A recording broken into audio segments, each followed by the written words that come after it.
What's cracking, guys? Omar Isaf here, back with another video, back with another guest. We got Alex, aka AlphaDestiny, in the house to talk all about building bigger traps. Now, this is a subject near and dear to him because Alex, as he admitted, when he first started, making YouTube videos, training, his traps were probably his weakest body part, and they've since become his best body part. He has a lot of advice. This is a longer video. Sit down, enjoy yourself. But what's really cool, not only did he get results, people have been following his advice and getting great success. And I think that's what's important. Around here, once again, we care a lot. I care about spreading good information, getting good guests that can give you guys helpful, useful tips. And that's what this channel is all about. So if you like this content, if you like this video, make sure to like the damn video. Leave a comment below what you want to see next. Without further ado, I'll let Alex take it away. Yo, this is Alex from AlphaDestiny, and today I'll be teaching you guys how to build massive traps as a drug-free lifter. But before I do that, I want to thank Omar Isaf for having me here today. Been watching his videos for many years, and he definitely provides very good content for guys who are seeking strength and muscular development. So with that said, let's start breaking down the traps. So as you can see right now, I'm shirtless, and some of you are wondering, why is there a random dude without a shirt on, right? Well, the reason is very simple. I want to show you that I actually have traps, because a lot of people give advice who they don't have traps, or they have traps and they just had good genetics. Now here's the deal. I used to have some of the smallest traps in YouTube fitness. If you go watch some of my older videos, you'll recognize this to be a fact. And at the time, I was doing a lot of conventional training, which you may have heard all the time, slow and controlled squeezing shrugs, grabbing dumbbells and barbells, retracting the scapula, bringing your shoulders up, squeezing for about 3 to 5 seconds, and then slowly lowering back down. And apparently this is what builds the traps. Well, I did that for years, and it did absolutely nothing for me, and that's why I became frustrated, and I did everything in my power to develop my traps. I did research, and I came to the conclusion that this does not work for drug-free lifters, at least for the majority of the population. If you have average genetics, it's not going to do anything. If you have above average genetics, it might work. And if you have below average genetics, it's certainly not going to change a single thing. And let me bring out my points that's really going to make you think differently about traps training. So the first thing I want to bring to your attention is what the traps do, the function of the traps. Many people believe that it's actually raising yourself like this, to elevate. And although that is certainly one of the main functions of the traps, I don't think it's the primary way by which they hypertrophy. You see, the traps are actually a stabilizing muscle. They prevent your shoulders from ripping out of their socket. They stabilize the shoulder girdle. That said, the traps have an immensely strong strength potential. You have no idea how strong they are. To give you a little bit of perspective, I did a 1,105 pound rack pull above the knee, yet I still have shoulders today. I still have arms today. They did not fall out. So what does this demonstrate about traps' potential? Well, it proves beyond a shadow of a doubt that they have very, very high strength capabilities. That said, doing lightweight shrugs with 100-pound dumbbells or 55-pound dumbbells, whatever you may be using, and squeezing and retracting the scapula is not going to change anything. In my opinion, doing that is the same thing like grabbing a 5-pound dumbbell, curling it, and squeezing it. It's kind of like the mind-muscle connection thing that you see guys talking about. This is not going to really change much. Traps are like legs, but even worse, because traps need really, really heavy weight to grow because their strength potential is absolutely incredible.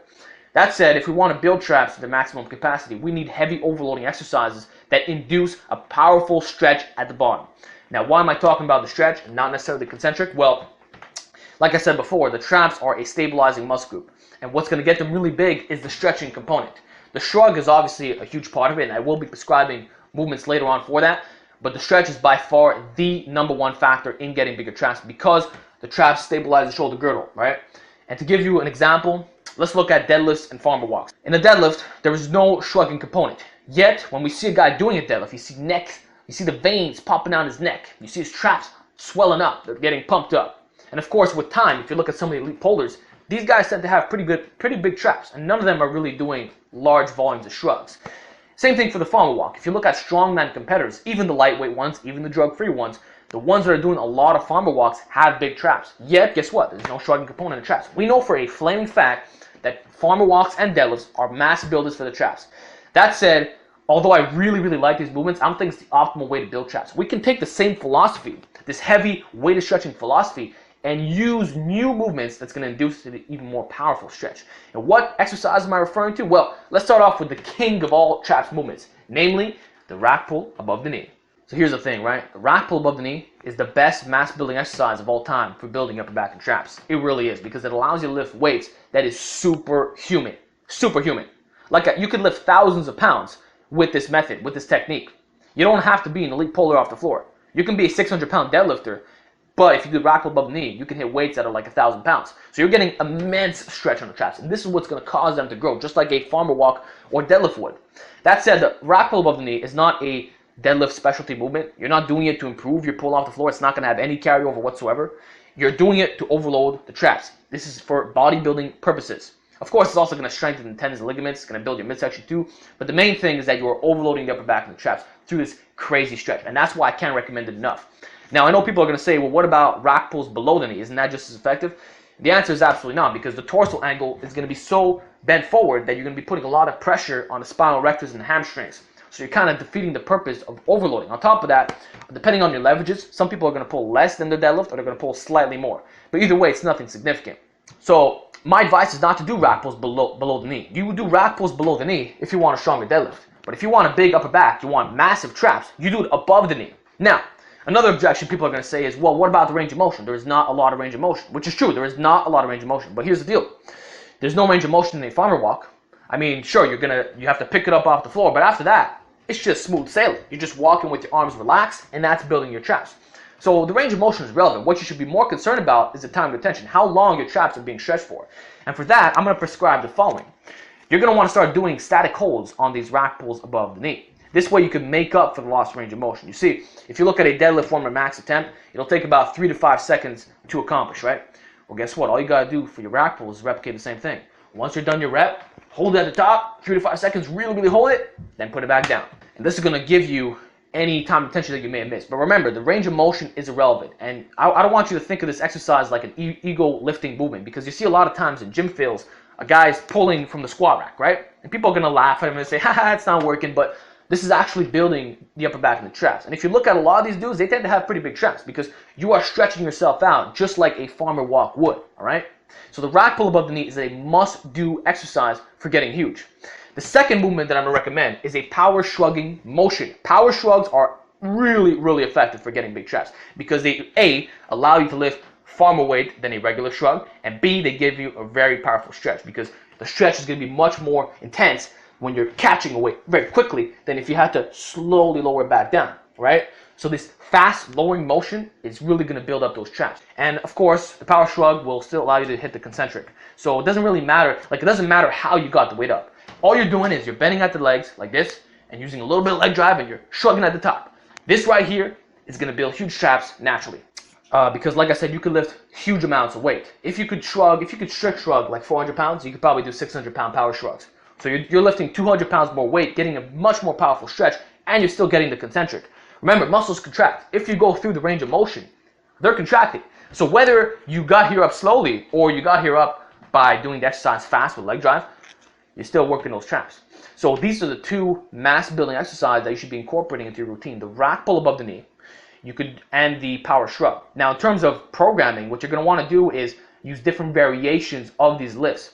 So you're going to run it in different blocks, in other words. So you might do 3-week blocks of rack pulls above the knee with a regular grip. You might do another block with a snatch grip. You might do another block behind the back, pulling with the bar behind your body. These are all methods of enhancing the movement. You can also do a block where you attach bands to the exercise. This way, you don't have really straight weight, but you have band tension instead.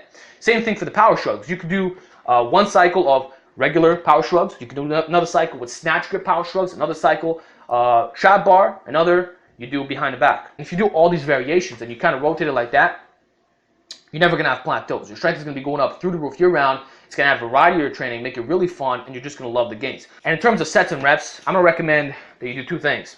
You're going to want to do volume work and intensity work. Both are imperative for building traps because, like I said, the traps are one of the strongest muscle groups in the entire body. So you can't just rely on high repetitions, low weight. But that's not to say that it's useless. I think that high reps is very important for building the traps because they could tolerate a lot of volume. A strong muscle group can usually tolerate a lot as well, right? So you need a combination of both. So try to introduce high reps and low reps. For low reps, I'm going to say singles are tremendous for rack pulls. 3 sets of 3, 3 sets of 5, 5x5. This is all good stuff. And of course, the static holds are very important too. Don't forget about the static holds. You want to be holding the weight for 3 to 5 seconds on the way down, right? And then for volume work, 4 sets of 25, 3x10, 3 sets of 30, stuff like that is very effective for the traps. So that's all I really want to talk about in terms of the overloading exercises and the programming parameters. Allow me to break down something else now, which is the neck training. You see, neck training is absolutely essential if you want to get big traps, because what a lot of guys don't realize is that the neck directly connects to the traps. I mean, it's common sense, but people don't even think about it.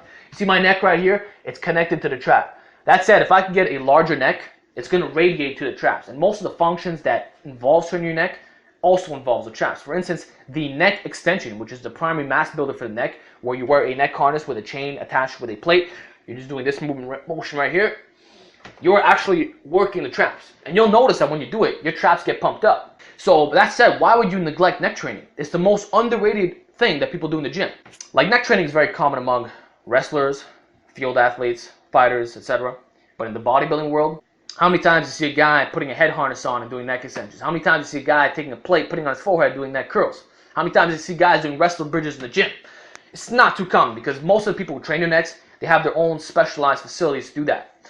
But just because you're not a wrestler, just because you're not a field athlete, fighter, whatever, doesn't mean you shouldn't train your neck. Because like I said, it has tremendous benefits. I can tell you for a fact that the times where I got the most lazy on my neck, that's when my traps started decreasing in size. Whereas the times that I really emphasize the neck, that's when my traps would grow the most. And although what I'm about to say next might be bro science, I still believe this is 100% true, that neck training will actually enhance the nuclei in the upper back neck traps. Given the fact that's connected, wouldn't it be wise to say that the nuclei is going to somehow radiate to the upper back neck traps? I mean, it makes total sense, right? They're perfectly connected. So if that's true, it's actually going to make it easier to build these two areas. And that would explain why the more neck training you do, the more yoked you get. So never be lazy on your neck training. You want to train your neck 2 to 4 times a week. It could be done at the end of your training. It could be done with your traps, but train your neck. I recommend a high volume approach. 4 sets of 25 repetitions is probably the best you could do. You could also do a 3x10, 4 sets to 6 to 8 reps, whatever. But high volume is by far the way to go, because range of motion is rather small, obviously. So you need a lot of reps to make up for it, okay? And that's all there is to it in regards to neck training. You might look weird doing it at the gym. People are probably going to come up to you saying, what are you doing? But just realize that neck is going to make your traps bigger. It's also going to make you look badass, because who doesn't want a wide neck? If you look at animes, like the old school animes from the 80s and stuff, these dudes have necks as wide as their ears. You know, it makes them look pretty impressive. So it's not only a masculine, badass look, it's also going to make your traps bigger automatically. So please train your neck the way that I described. And that's really all the traps tips I have to give you. I now want to analyze injury prevention methods, which I know some of the bros are going to be clicking away, but please listen to me for a couple seconds. It's going to be not a long time, because, you know, if you get injured, you're not going to have big traps in the first place. So here's the deal, right? I want to let you know that raft pulls above the knee are very safe. They're very safe because the torso angle is upright. So if you're worried of getting injured because the weight's going to be extremely heavy, I wouldn't really concern yourself with this, because the upright angle is going to make sure you're safe. As long as you're tight, you're breathing correctly, you're not ego lifting, I mean, you should be fine. Just don't be training like a jackass. Don't be rounding your lower back, using all this bad form. No, make sure everything is done the proper way. You're not going to get hurt doing a rack pull above the knee. Same thing for a power shrug. There's nothing dangerous about a power shrug. It's the same thing as a regular barbell shrug, except you're using your legs. How is this motion right here dangerous? Last I checked, it isn't. There's nothing bad about it. Again, keep your lower back tight. Same thing for the neck training. You shouldn't be jerking weights around like a moron. You should be smart about it. Use good form, all right? Just be intelligent. And in regards to other things you could do, I'm going to suggest that you start doing a lot of lower back and ab work, because that's going to be the limiting factor in terms of how much you can actually build. See, I've always said that the weaker your lower back is, the weaker your upper back is going to be, because you're so limited in what you can do. And I'm sure Omar Isaf could testify to what I'm saying. If you have a screwed up lower back, it's hard to do deadlifts, it's hard to do rack pulls, it's hard to do rows, it's hard to do shrugs, it's hard to do a lot of these lifts, because you're going to feel the lower back limiting you. Therefore, you're going to have to turn to using machines, which are oftentimes ineffective in terms of building the back, or less effective, let's just say that. So you're going to want to train your lower back and abs 2 to 4 times a week. I don't recommend standing movements, because that's going to be most specific. You could do bear walks, which is basically grabbing plates, putting on your chest, going for a walk, you know. Lots of strongman competitors do this. You could do waiters walks, very excellent for static holds in the abs. It builds them in a manner that is most specific. You could do Zerker holds, which is taking a bar, putting it on the crease right here, and just holding it for long periods of time. You could do standing cable crunches. For the lower body, you could do reverse hypers, you could do hyper extensions, you could do good morning variations. The point is, you want to train your lower back and abs so that you don't get injured doing these exercises, right? And with that said, honestly, you should be fine. Just don't lift with your ego. Be intelligent about doing this. Make sure your form is solid. Just make it explosive. That's what I'm trying to do. I'm trying to make you lift explosive and heavy, but don't sacrifice the lower back. You sacrifice the lower back, you're going to be paying a visit to Snap City. I can guarantee you that. So please be careful what you're doing, all right? And with that said, I don't really have much else to say. This is how you get big traps as a drug-free lifter. Rack pulls above the knee, power shrugs, direct neck work, rotating the variations, using low reps and high reps, and of course doing the injury prevention tactics. So hope you enjoyed this video. Again, I want to thank Omar for having me here today, and I wish you tremendous success in this traps journey. So that's it, guys. Talk to you next time. My thanks to Alex for doing this video. Make sure to check out his channel. Link is going to be in the description. You made it all the way to the end of the video. This is all the time we have, okay? Now I gotta train my calves.